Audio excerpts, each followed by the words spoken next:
Hey YouTube, so I went to Rausch Creek with Off-Road Consulting and we did a bunch of greens on our way back um, from doing the blues. And so these are some of the greens that we did on our way back. And this is the R-1 trail that we're going to show off. This would be like a connector trail typically. So this would be a good place to like probably take a stock Jeep or somebody that's just wanting to go out and play around, it's our first time out. There are some little obstacles here that they can play on and stuff, but there's nothing too serious on this trail. Okay.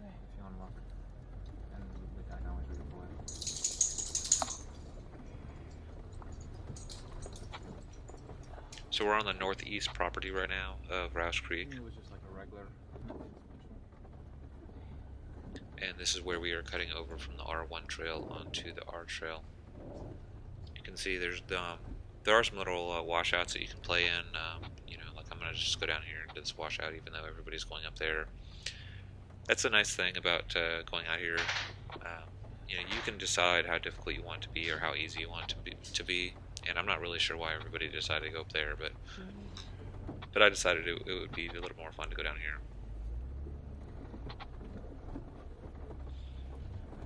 So the one thing I would recommend is if you do go out with a group, as long as it's not your first time, you don't necessarily have to follow the Jeep behind you. You don't have to be exact mirror of the Jeep in front of you. You don't have to put your wheels on the exact spots that they're putting their wheels. You want to have a little bit of fun with it, and you want to learn. So you're not going to learn a whole lot just by following somebody around and doing exactly what they do.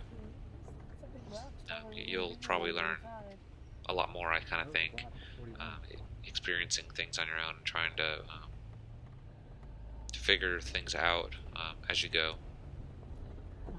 We all kind of like learn from our mistakes. So even if you do make a mistake and you have to back up a little bit, it's not a big deal. You then learn. That was a bad idea. These obstacles are just so small. It is really hard to actually damage a Jeep on something this small. This is an N3 trail that we are connecting onto.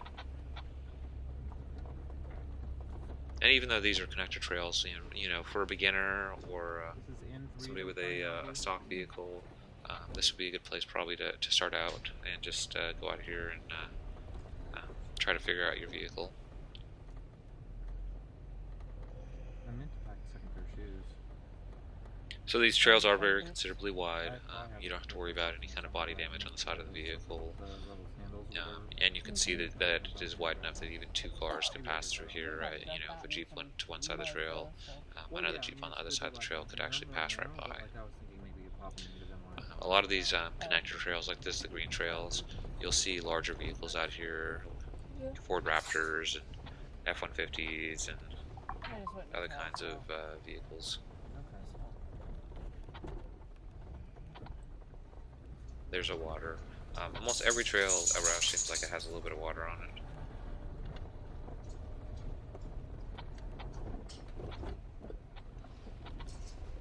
That's Grace in the background, growling. She wants something, I don't know what.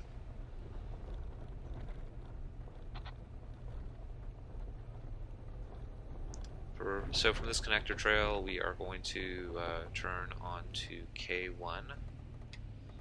K1 is another green trail. You can see how broad and wide these trails are. If you've never taken your Jeep out, obviously this is a big area you can go. And there are like little obstacles here and there that you can play on and things. You don't necessarily have to take the easiest line. And when I say line, I mean that's the route that you take up the trail. Whether or not you go up the left side or the right side or the center, or which rocks exactly you put your tires on. This is slightly uphill. Obviously, we're headed back to the office, and to head back to the office, we're heading uphill. The one thing that I remember Keith even mentioned when we were out here this afternoon was these green connectors. Since we were going slightly downhill in the morning to get to the trails, they were rather boring. However, when we were going back, since we were going slightly uphill, they all of a sudden became a little more interesting. And like I was saying, so normally when you're going uphill, it's a little bit more difficult. When you're going downhill, it's a little bit easier. So if you want to kind of switch it up a little bit, and if you have to go on multiple types of trails, maybe you pick a trail that's slightly more difficult than what you normally do, but take it downhill. And then, when you have to take a trail that's slightly easier than what you normally do, then, kind of try to plan to take that uphill. If you have that choice, when you look at the map, maybe like pick to do, like, say, green's going up and blue's going down, or blue's going up and black's going down. That way, the trails kind of balance themselves out a little bit. We're doing something and you don't have a video. Ready, yeah. You have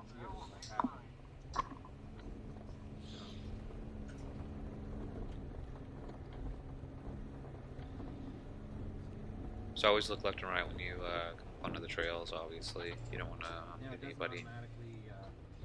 I couldn't tell if there was another trail there. It looked like there was.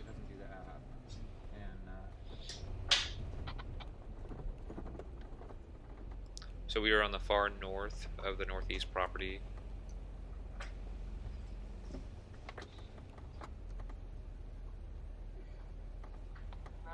I do not think that we're the tail. If you see me slow down like that and lose a person in front of them, it's because the person behind me hasn't made the turn. So you always want to make sure that the person behind you can see you. It's more important if the person behind you can see you than if then you can see the person in front of you. And what I mean by that is, if the person behind me can't see me, then they can get lost.